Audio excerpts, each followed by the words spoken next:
Girls come through. Okay, do you want to follow me down here?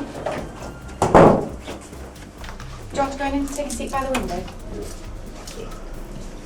My name's Roz. I'm going to be your probation officer. You've just come from court, is that right? Yeah. And what we're going to do is I'm going to help you get your head around the sentence that the court has given you so that you know what you're obliged to do and what we're asking of you. Right. Okay. So you've just come from court. How do you feel about your sentence? Whatever. What do you understand about your sentence? Well, I've got to come to see probation officer and do unpaid work. That's right, you have. Would you agree with me that the sentence that you've got is a consequence of your taking a vehicle without the owner's consent? Yeah. If you hadn't been caught for this offence, would there have been any other consequences of your behaviour? Can't be dealing with all these questions. Can you just give me an extra appointment so I can go? Well, I will be able to give you an next appointment, Gary, and you will be able to leave, but not until I'm sure that you've got your head around what's expected of you. Because I can see that you're not delighted to be here, and it's not unusual to be stressed out after a sentence, but you won't be able to go until I'm happy that you know what's expected of you. It's not fair otherwise. You leave the office, you won't know what's expected of you, and then you could get into trouble again very easily just by not complying. All right. So the original question is, if you hadn't been caught for taking that person's car, would there have been any other consequences of your behaviour? My mate wouldn't have got locked up. Okay, what else? I wouldn't have got another conviction. Good. Anything else? I'll have to be here. You wouldn't have to be here, that's absolutely right. So you wouldn't have to be here, your mate wouldn't have got locked up, and you wouldn't have another conviction. How long did your mate get? It's 3 months. What about you? Would you have preferred to have been sentenced to prison? It might have been easier than this. Would you prefer for me to take your order back to court? You can't do that.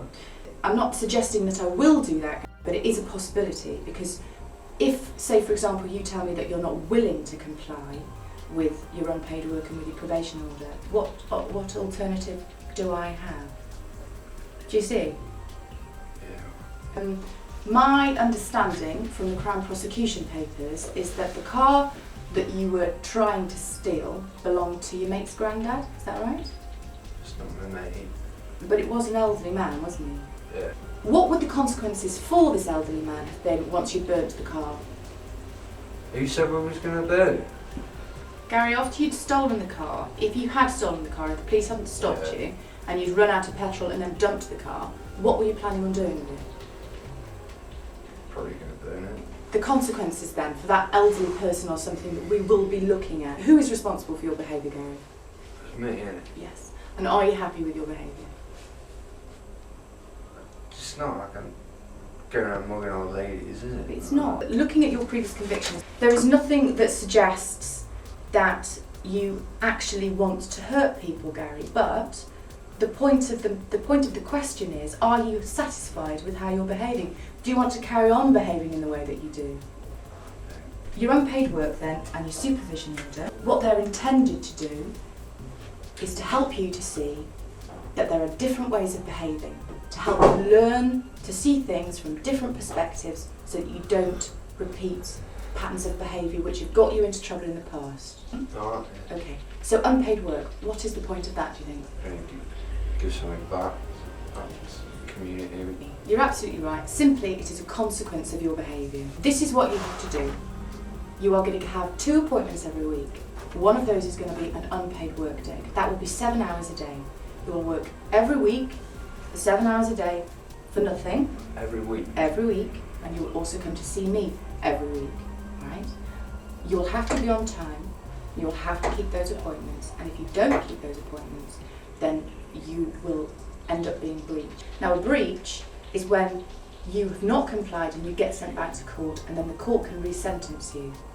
You have to cooperate with what I ask you to do. Provide me with evidence if you can't come in, and it's got to be proper evidence. It's not just I was out with my mate. It's got to be a doctor's appointment or a job interview, something like that.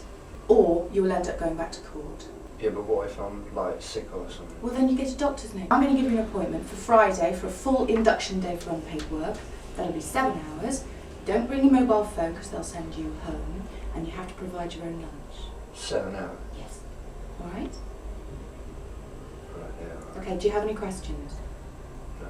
No. I will give you this appointment for next week. Is 10:30 okay for you?